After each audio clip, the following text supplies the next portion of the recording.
கரூரில் நிகழ்ந்த பெருந்துயரம் தமிழ்நாடு மட்டுமல்ல ஒட்டுமொத்த நாட்டையுமே உலுக்கி இருக்கிறது. இது சார்ந்த பல்வேறு காரணிகள் குறித்த ஆய்வுகளை நாம் தொடர்ந்து செய்து வருகிறோம். அந்த வகையில் தற்போது நம்மோடு இணைகிறார் மருத்துவர் அமலூர் பவநாதன். அவரோடு பேசலாம். வணக்கம் சார். வணக்கம். குழந்தைகளை இது போன்ற கூட்டங்களுக்கு அழைத்து வருவதை தவிர்க்க வேண்டும் என்ற அறிவுறுத்தல்கள் தொடர்ந்து வழங்கப்பட்டு வருகின்றன. இதனை மருத்துவ ரீதியாக எப்படி பார்க்க வேண்டும்? கண்டிப்பா குழந்தைகளும் பெண்களும் இது போன்ற ஒரு ஜன நெரிச்சல்ல அவர்களுடைய லைஃப் ரொம்ப வல்னரபிள். அவர்களுக்கான ஆபத்துகள் மற்றவர்களை விட அதிகம். இது அனைவருக்குமே தெரியும். தெரிந்தும் ரெண்டு விஷயங்கள் நடந்திருக்கு. ஒன்று, குழந்தைகள் தாய்மார்கள் அனைவரையும் அலோவ் பண்ணது. ரெண்டாவது, லட்சக்கணக்கான மக்கள் வெயிலில் 6 மணி நேரம் காத்து கொண்டிருக்கிறது. சாதாரண மனிதனாலே ஒரு 6 மணி நேரம் வெயில்ல நின்னா அவங்க உடம்புல இருந்து நிறைய தண்ணீர் இவாபரேட் ஆயிடும், தண்ணீர் தாகம் எடுக்கும், எலக்ட்ரிக் அப்னார்மாலிட்டிஸ் வரும், அவர்களுக்கு உதவிகள்லாம் தேவை. இப்படி 6 மணி நேரம் ஒரு மிக ஜன நெருக்கடியான நிலையில் நிக்க வைக்கிறது மிக மிக ஆபத்தான விஷயம். இதுதான் நேற்று நடந்தது. அதற்கப்புறம் நடந்ததெல்லாம் மருத்துவ உதவிகள்லாம் அதான் வேற.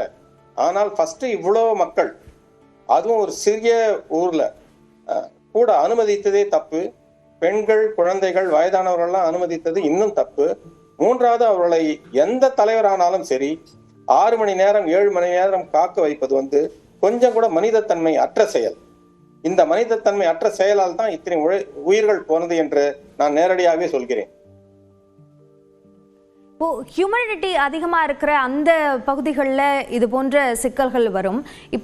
இப்படியான நெருக்கடிகள், அப்படியான ஹியூமனிட்டி சார்ந்த சிக்கல் இல்லாத போதும் குழந்தைகள் இப்படியான பாதிப்புகளுக்கு உள்ளாவார்களா? அதனால்தான் இந்த உயிரிழப்பு குழந்தைகளோட எண்ணிக்கை அதிகமாக இருக்கா? ஜெனரலாவேங்க ஒரு ஸ்டாம்பீட் நடக்கணும்னே தேவையில்லை. மக்கள் ஒருத்தர் மேல ஒருத்தர் மெரிக்கணும்னே தேவையில்லை. ஜன நெருக்கடியான இடங்கள்ல ஜாம் பேக்டா நிக்க வைக்கும் போதே அவர்களுடைய மூச்சு விடும் தன்மையே கம்மியாயிடும். லங்ஸ் எல்லாம் எக்ஸ்பேண்டே ஆகாது. நிறைய ஜன நெருக்கடியில நின்று கொண்டே இறந்தவர்கள் தான் அதிகம், கீழே விழுந்து இறந்தவர்களை விட.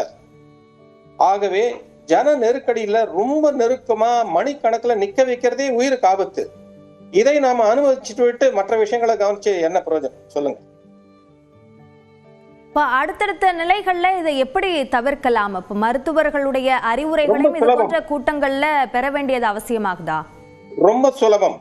ஒன்று, அனுமதிக்கப்பட்ட பெரிய மண்டபங்கள்ல அல்லது பெரிய மைதானங்கள்ல மீட்டிங் நடத்துங்க. சேர் போடுங்க. எவ்வளவு பேர் உட்கார முடியுமோ அவ்வளவு பேருக்காக மட்டும் கூட்டம் நடத்துங்க. கிளியர் என்ட்ரன்ஸ் எக்ஸிட் பாத்வே கண்டிப்பாக இருக்க வேண்டும்.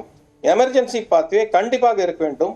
அதை விட மிக மிக முக்கியம் ஆம்புலன்ஸ், போலீஸ் ஊர்திகள் வருவதற்கான வழி 24 மணி நேரமும் அந்த இடங்கள்ல ஓப்பனா இருக்கணும். எந்த காரணத்தை கொண்டு அதுல காம்ப்ரமைஸ் பண்ணக்கூடாது. மக்கள் நெருக்கடியை விலக்கிட்டு ஆம்புலன்ஸ் போக வேண்டிய நிலை இருந்தாலே அது மிக மிக ஆபத்தானது. அதுதான் நேற்று நடந்தது. இது போன்ற ஸ்டாம்பீட் நடக்கக்கூடிய சமயத்துல என்ன உடனடியாக செய்தால் அதிலிருந்து பிழைப்பதற்கு அல்லது பாதிப்பிற்கு உள்ளாகாமல் இருப்பதற்கு வாய்ப்பு இருக்கும்? நீங்கள் ஜன நெருக்கடியாக கூடிட்ட பிறகு லட்சக்கணக்கான மக்கள் கூடும்போது திடீரென்ற ஒரு பதட்டம் ஏற்படும் போது என்ன நடக்கும் என்று யாராலுமே எதிர்பார்க்க முடியாது. அந்த மாதிரி சமயத்துல தயவு செய்து ஃபர்ஸ்ட் கும்பல்ல இருந்து வெளியே வர பாருங்க. கும்பலோடவும் ஓடக்கூடாது, கும்பலுக்கு எதிர்பக்கமும் ஓடக்கூடாது. டான்ஜென்ஷியலா வெளியே வர பாருங்க. முடிஞ்ச வரைக்கும் மரம் போன்ற மரத்தடியில நிக்கிறது பெஸ்ட். அங்க உங்களுக்கு ஸ்டாம்பீட்லாம் நடக்கிறது ரொம்ப கம்மி. அந்த மாதிரி ஏரியாவுக்கு, ஒரு சேஃப் ஏரியாவுக்கு நீங்க போயிட்டீங்கன்னா இந்த மாதிரி ஒரு ஜன நெருக்கடியில இருந்தும் மிதிப்படுறதுல இருந்தும் தப்பிக்கலாம். இதுதான் அந்த சமயத்துல நம்மளால செய்யக்கூடிய வேலை. இது எல்லாராலையும் செய்ய முடியாதுன்றது எனக்கு தெரியும். முதற்கட்டமாக அந்த உயிரிழப்பு, அதாவது உயிரிழந்த உடல்களாகவே மருத்துவமனைக்கு வந்த அந்த எண்ணிக்கை 31 என்று சொல்லப்பட்டது. அதற்கு பிறகு அது அதிகரித்தது. ஆனால் மருத்துவமனையில சிகிச்சையில் இருக்கும் போதே உயிரிழப்புகள் இருக்கு அப்படின்றது இப்போ அது 40 ஆகி இருக்கும் போது அதை புரிந்து கொள்ள முடிகிறது. இப்போ என்ன உடல் ரீதியான சிக்கல்களை அவங்க எதிர்கொண்டிருப்பாங்க சார்? அதாவது ஒன்று, அந்த இடத்துல இறக்குறவங்களை விட்டுருங்க. மீதி பேர் நிறைய பேர் அவர்கள் மிதிப்பட்டிருப்பார்கள். மிதிப்படும் போது மசில்ஸ்லாம் பிரேக் டவுன் ஆகி மசில்ஸ்ல இருக்கிற நச்சு பொருட்கள்லாம் போய் கிட்னி ஷட் டவுன் வந்துடும், ஹார்ட் அஃபெக்ட் பண்ணும். ஸோ மல்டிபிள் ஆர்கன் ஃபெயிலியர்னுவாங்க. அந்த மாதிரி மல்டிபிள் ஆர்கன் ஃபெயிலியர்ல தான் இனிமேல் இறப்புகள் நடக்கும். இதை தடுப்பதற்காக தான் இப்போ சிகிச்சை செய்யறது. இது ரொம்ப காமன். இந்த மாதிரி தசைகள் வந்து நசுக்கப்படும் போது தசையில் உள்ள நச்சு பொருட்கள் வெளியேறி அது நம்மளுடைய சிறுநீரகத்தை போய் அடைச்சிட்டு சிறுநீரகத்தை செயலிழக்க வச்சிரும். சிறுநீரக ஃபெயிலியர்னால இறப்புதல் காமன். இப்போ கவலைக்கிடமாக சிலரும் சிகிச்சை பெற்றுட்டு இருக்காங்க. இப்போ அவர்களுக்கான சிகிச்சை எது போன்ற சிகிச்சைகள் கொடுக்கப்படும், எந்த அளவிற்கு அவர்கள் நலமாயிடுவாங்க அப்படின்ற ஒரு நம்பிக்கையோடு எதிர்பார்க்கலாம்? நம்பிக்கையோடு எதிர்பார்க்கலாம். ஏன்னா ஒவ்வொரு நோயாளிக்கும் எந்த சிகிச்சை தேவை என்றதை டாக்டர்கள் நிர்ணயிப்பார்கள். பொதுவாக இந்த மாதிரி கிட்னி ஃபெயிலியர் வரக்கூடிய நிலை இருந்தால் உடனடியாக எமர்ஜென்சி டயாலிசிஸ் பண்ணி அவர்களை காப்பாற்றி வாழாங்க. இந்த டயாலிசிஸ் பண்ற ஃபெசிலிட்டி வந்து கரூர்ல நிறைய உண்டு. ஆகவே அதை பற்றியெல்லாம் ஒன்றும் கவலைப்பட வேண்டாம். ஒன்ஸ் ஹாஸ்பிட்டல்ல போயிட்டாங்கன்னா, அதுவும் மெடிக்கல் காலேஜ் ஹாஸ்பிட்டல்ல எல்லா வித வசதிகளும் இருக்குது. அவர்களை கண்டிப்பாக நல்ல முறையில பார்ப்பாங்க. ஒரு உயிரை வந்து அனாவசியமா மருத்துவமனைக்குள்ள போகாது. இவ்வளோ பெரிய கூட்டத்திற்கு நடுவில் ஆம்புலன்ஸ் கண்டிப்பாக இருக்கணும் அப்படின்னு காவல்துறை தரப்பிலிருந்து நிபந்தனை விதிக்கப்பட்டிருந்தது. ஆம்புலன்ஸும் அங்கே இருந்தது. இருந்தாலும் அங்கே காப்பாற்ற முடியாத ஒரு சூழல் ஏற்பட்டதற்கான காரணம் என்னவாக இருக்கும்னு நினைக்கிறீங்க? சிம்பிளுங்க. ஆம்புலன்ஸ் இருந்து பிரயோஜனம் இல்லை. ஆம்புலன்ஸ் போவதுக்கான வழியை வந்து நம்ம முதல்லயே கராராக வச்சிருக்கணும். ஆம்புலன்ஸ் நிறுத்திட்டு ஆம்புலன்ஸ் போக முடியலன்னா என்ன பண்ண முடியும்? ஆபத்து நடந்து விபத்தெல்லாம் முடிஞ்ச பிறகுதானே ஆம்புலன்ஸ் உள்ளவே போகுது, அல்லது உள்ள போகும்போதே தானே ஆபத்துகள் நடக்குது. ஆம்புலன்ஸ்க்கு போகவே வழி இல்லையா? அப்புறம் ஆம்புலன்ஸ் வச்சு என்ன பிரயோஜனம் சொல்லுங்க? இப்போ ஆம்புலன்ஸ் இருக்கும்போது அந்த எந்த இடத்தில் நிறுத்தப்பட வேண்டும், எப்படியான ஒரு சூழல்ல அது இருக்கணும் அப்படின்றதுக்கான மருத்துவ ரீதியான வழிமுறைகள்லாம் இருக்கா சார்? அது இன்டர்நேஷனல் கைட்லைன்ஸே உண்டுங்க. எப்படிப்பட்ட யுத்த பூமியில கூட ஆம்புலன்ஸ்க்கு வழி விட்டே ஆகணும். ஆம்புலன்ஸ்க்கு வழி விடாம இருக்கவே முடியாது. நான் ஏற்கனவே முன்னும் ஒரு முறை கூட சொல்லியிருக்கிறேன்.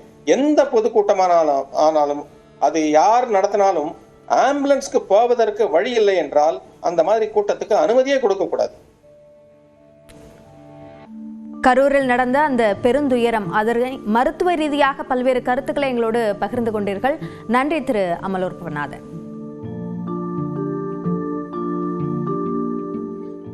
கரூரில் பாதிக்கப்பட்டவர்களுடைய பேட்டி நமக்கு வந்திருக்கிறது. அந்த பேட்டிகளை பார்க்கலாம். கூட்டத்துல மாட்டிக்கிட்டேன் சார். விஜய பார்க்க போனேன் சார். பார்க்கவும் முடியல. கூட்டத்துல செம்ம கூட்டம் சார். அதனால மூச்சு திணறல் அதிகமா எடுத்துச்சு. மயக்கம் போட்டு விழுந்துட்டேன் சார். வண்டி முன்னாடி வரல, அங்க முன்னாடி நடுவுலே நின்றுட்டேன் சார். சரியான கூட்டம். ஆமா, கீழே விழுந்துட்டா எல்லாரும் மெரிக்க ஆரம்பிச்சுட்டாங்க. விஜய் சார் கரெக்டாக 7 மணிக்கு மேலே அந்த பேசுகிற இடத்துக்கு வந்தார். அந்த இடத்துல தான் கரெக்டாக அவரை பார்க்க முடியல. அந்த நேரத்தில் கும்பல் போட்டு அமுத்தி ரொம்ப சிக்கலில் மாட்டி அமுத்திட்டாங்க. எல்லாம் ஏறி மிதிச்சிட்டாங்க. அவரை பார்க்க முடியல. இட வசதியும் பத்தலை. போலீஸ் பாதுகாப்பு அந்த இடத்துல இல்லை. தண்ணியா அதெல்லாம் இல்லை. என்ன மேலே ஒரு ரொம்ப 25 நிமிஷம் அடியில் இருந்தேன். ரொம்ப போகிறேன். இன்னும் 5 நிமிஷம் வரலன்னா உயிரே போயிருக்கேன். நான் ஆட்டோ டிரைவருங்க.